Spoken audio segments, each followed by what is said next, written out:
You received a call from an inmate at the Department of Corrections. This call will be recorded and monitored. If you wish to block any future calls of this nature, dial 7 now.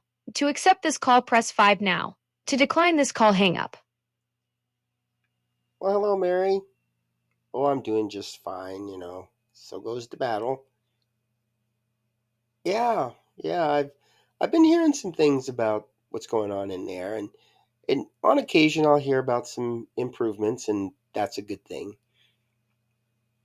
Yes, yeah, there was recently a story on him, and they're usually profiling violent criminals, and so you're not going to see too many drug addicts out there, or car thieves, or you won't be seeing anybody who's done something that's got minimum sentence, probably just in jail. But these people that died in prison, or they're currently in prison or on death row, those are things that the public appears to be interested in.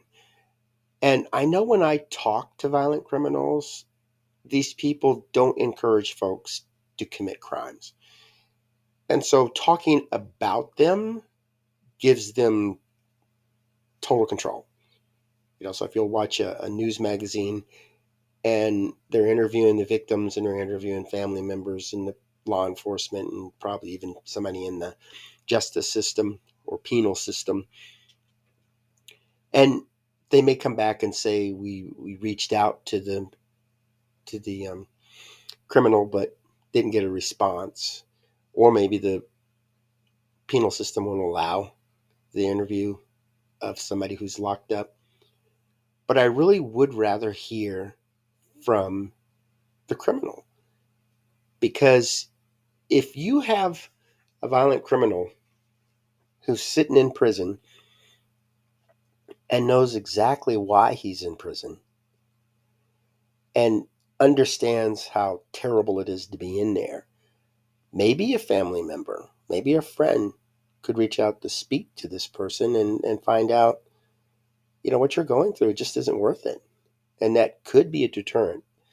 I mean, we really don't know if that's the case. There's even people who could talk to these folks and be influenced, but still not even know that they were influenced.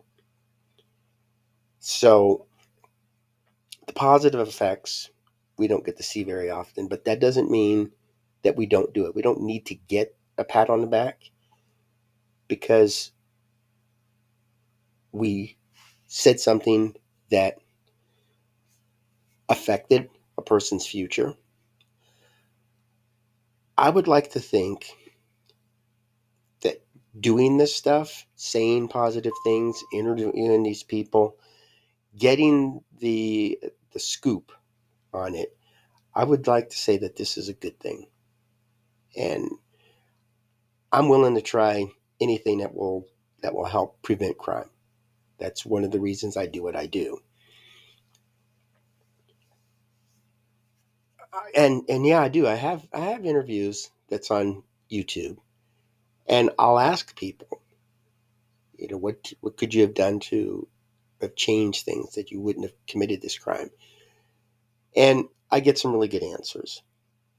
And I like to think that people who watch those interviews or watch any of the videos that I do are getting some kind of positive spin out of it. And when we watch the news magazines, they concentrate on the crime. And in some cases, people could look at that and say, oh, yeah, I could commit a crime like that, but I wouldn't do it this way. And maybe get the wrong idea. You have 60 seconds remaining. So I don't want people to take that away from these things. When I watch them, I'm gathering information. And in some cases, I'll contact the people and I'm able to get them to speak out. But I've got former convicted people who are willing to talk. And I've got a lot of people who are willing to share their story. And I'm hoping some children will listen to these videos and think, I'm going through that. And when the wrong decision was made, terrible consequences. You have 30 seconds remaining. And that's what I'm hoping for. Let's get that out there. But in order to do that, we're just going to have to listen to people and we're going to have to share that information. And the most affected are those who are young and still full of the quest for knowledge. Good, good, yeah. Share that with anybody and everybody. Yeah, even the people that's in there. Well, okay, well, thanks for calling, and don't be a stranger. Thank you for using Inmate Call. Goodbye. Ever wondered what drives a criminal mind? Dive into raw, unfiltered interviews with convicted individuals. No scripts, no spin. Search Oxyword on YouTube. Brought to you by AQ Society. Real stories, real voices. You won't hear this anywhere else. Hello, welcome to AQS Inmate Call, and I'm your host, Joel Wilborn. And hopefully from that phone call, you get the idea that there's people who want to share their story that's locked up. Now, when you have a problem with your car, there's a good possibility you could go on YouTube and look up some videos, or you can look through a book, talk to a friend, or you can even take it to a mechanic. But there are several different options to get the car fixed, or at least checked out to see what's going on. And I look at it the same way with crime. Now, if we want to prevent crime, there's no catch-all. There's no button we can push that will stop it. So just like a car, if you go in and you're having a difficult time putting the key in the ignition, let's say, it's just not quite going in there, you'll have to go through several steps to figure out what that is. You can't say, if your key won't fit in the ignition, you need a new key. Because if you go out and you spend $200 for a new key and it still doesn't fit in the ignition, you just wasted some money. And with crime, it's the same thing.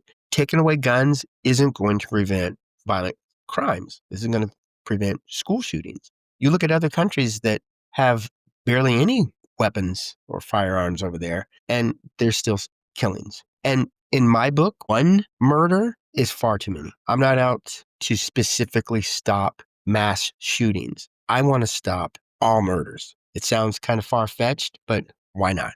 Let's just put that option on the table. And so one way I do it is I'll ask people, you're in prison, serving time for murder. Semi-automatic weapon wasn't available for you to purchase. Would you still have committed that crime? I've never heard a no. No, if I couldn't get a assault weapon, I wouldn't have committed that crime. Never heard that. Yet somebody out there in their infinite wisdom said if we get rid of these type of weapons, we can end that violent crime, mass school shootings. Where there's a will, there's a way, especially in America. People, they like to use their knowledge, and criminals get very clever. If you tell them no, they'll try to figure out a way to turn it into a yes. Not necessarily from the person who told them no, but in their mind it's like, you're telling me I can't do it, I'll figure out a way to do it. And we think criminals are idiots, but they can modify a legal weapon. I mean, imagine taking a BB gun and converting it to automatic and then walking into a school and just firing all these little BBs. Can you kill somebody doing that? Yeah. What if they go into their private shop and build a couple of bombs? What if they just take their car and drive through a football game? They're going to think of it. And it's like dinner. I'll often ask people just for a conversation starter. Now, if you had a bag of rice and a can of beans and a stick of butter, half gallon of milk, and some hot dogs and bread, I'll throw some really odd ingredients out there and ask the people if they could cook something up. These people are clever. They'll say, oh, this is what I'll do. I'll put this together. And it's the same thing with AI. You ask, there's even programs where you will type in ingredients that you have, and AI comes up with a meal to make out of that. Giving up is the only way to lose. And with criminals, if they want to succeed, if they want to reach their goals, they can't give up.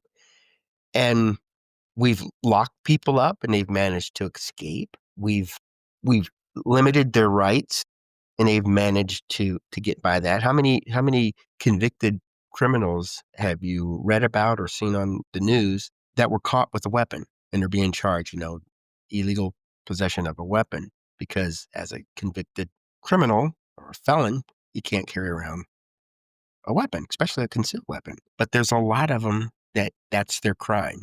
They're pulled over for speeding and they're getting belligerent. So the police officer calls in a back up, and eventually just discovered they're carrying a weapon.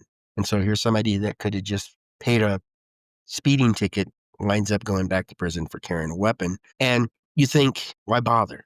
Why do that? But one girl I was working with, she went in for drugs, and I was trying to help her, but when she came to my home, she stole some things from me and went out and sold them. And I got word of it, tried to confront her about it. She's not, oh, I thought it was mine. I didn't really mean to do that. But, all in all, she didn't care. It was just her excuse to commit her crime, just justifying it. And I look at it like this. She put on Facebook, hey, everybody, it looks like I'm going to be going to jail in Idaho. Comments came back. It's like, why you want to do something dumb? You were in prison and you didn't learn. And they were just criticizing her. And they should, because what she did was crazy.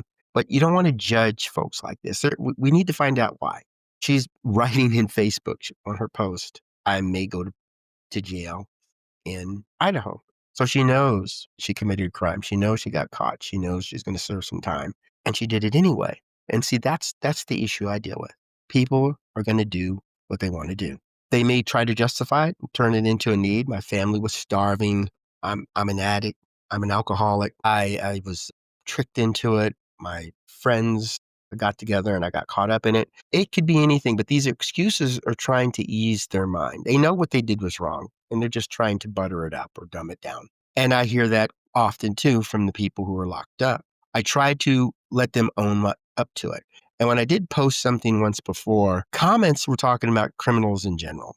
And I was saying these criminals admitted their crime, they accept their sentence, and they want to get out and they want to give back to society, pay it forward for all of the kindness that was done to them while they were locked up. These people are coming back like, no, they don't. They don't care. They keep recommitting. And I'm thinking, I'm not talking about them. I'm just talking about this one person that I interviewed. But if your perception is that all criminals think that way, you need to listen. Listen to the interview that I was doing. Listen to the people when they do a jailhouse interview. Read about them in the books. But this has got to be from when the person talks. I mean, Marianne Atkins, I did a story on her, and there was a writer who came along to do her story, but it didn't quite come out the way Marianne expected it to. Now, the theme of the book is that she would not commit this crime again, and she got caught up in a bad situation in her life. We can overcome those things. When a person says, I was abused as a child, I didn't have a place to live, I was homeless. These things we can work with in society. Now, I'm not saying we should become socialist and the government provides everybody with food and clothing and home, because then we're way too dependent on the government and we kind of step on individuality and progress. Who's going to want to go out and invent a new product that will make them millions when pretty much everything's being given to them and they have to work to pay their taxes? They just don't have the break to get into that, take that chance. But, if you're starving or if you've run out of funds, that's a good motivator to invent something that'll prevent that from happening again. And that's a big thing in America. And a motivator for these people who are repeat offenders is you listen to them. Because, as I said, there's no button. There's no one cure fixes everybody. Banning semi-automatic weapons isn't going to solve all the crime problems. But in the European countries, they sit down with the people and they have psychiatrists. I know in New York City, they just elected a new mayor, and he's into helping the people. He's saying kind of like what Hitler did, is say everything that people like to hear, and then when they get in office, things change. I mean, it's going to be different in office for him. But for now, he's just saying what people want to hear. And they don't want the police officers beating people up, dragging people off the streets, harassing people. They don't want that. And so when he gets out and says, I will cut back on the police department, he's emphasizing social workers, people who will go down to the police station and sit with the person. What's going on? What can we do to help? And you may, if you work with the person enough, you may get a good, honest answer and come up with a viable solution, something that's going to help them. They do it in Europe. We could do it here. And then when people walk out feeling, they're not just paying to have me locked up or sticking a number on me and putting me in a warehouse, they're actually showing that they don't want me to live this kind of life. which most likely the individual who was arrested doesn't want to live that kind of life either. So you've got that thing in common, but you're going to have to listen to the people for that. Grabbing them and just criticizing them and, like what they did in the juvenile detention center in Spokane County where they're sexually abusing them or they're stripping them of their rights, that's not going to help. It's just going to make matters worse. And then when you have those prisons that the guards just take full advantage, and pretty much every ex-con will tell you that the guards and the prison officials do not follow proper procedure and they do not follow the law. I'm dragging that out. I told them that you're retaliating against people that I interview and that are talking. So let's see what happens if I am the one that you're attacking. I am the one that you're committing the crimes against. And they didn't really believe me. I guess they thought, well, we're above the law. We can do whatever we want. But what happened was I actually got cases where they're breaking the law. And I can broadcast that. So listening to my YouTube channel, the Joel Wilborn YouTube channel, you'll see several videos where I actually explain my experiences, or convicted criminals will talk about the things that's going on in prison for them. And you may like that. You might think, oh yeah, there's bugs crawling all over the place in there, or there are wet mattresses, or the food is substandard or not enough, or they're wasting a lot of money and food. We don't care. Or you could say, I don't want these people getting out, moving into my neighborhood, and then being vindictive to the way they were treated. And when Kevin Coe was released from prison, that's pretty much what happened. People didn't want him in the neighborhood. They didn't want him in the neighborhood because they didn't trust the prison system. They locked him up for all those years. When he got out, he's going to be just as bad. Isn't the prison system supposed to fix that? Supposed to help people get out? Supposed to keep the people that are violent? That system that they trust so much, when it's applied, suddenly they don't trust it. So if we don't fix the system, we don't fix the way we handle the incarcerated people, this problem is never going to go away. Imagine if everybody who's released from prison, people were scared, didn't want them living in their neighborhood. But that's what we're leading toward. Unless we do something, and we need to do that now, there's no reason to delay something like that. Somebody's life is in your hands right now. Your failure to do anything could lead to the next mass shooting, strictly because we're not paying attention to the real issue, and that's their motivation. What is motivating them to do it? And how can we change their perception? How can we give them the tools that they need to survive? Well, thanks for tuning in. And I hope you go out and have a wonderful conversation with your family, friends, and loved ones. And maybe, who knows, you'll be the one to prevent the next major crime. And you may not even know it. Well, have yourself a marvelous day and make fantastic memories for tomorrow.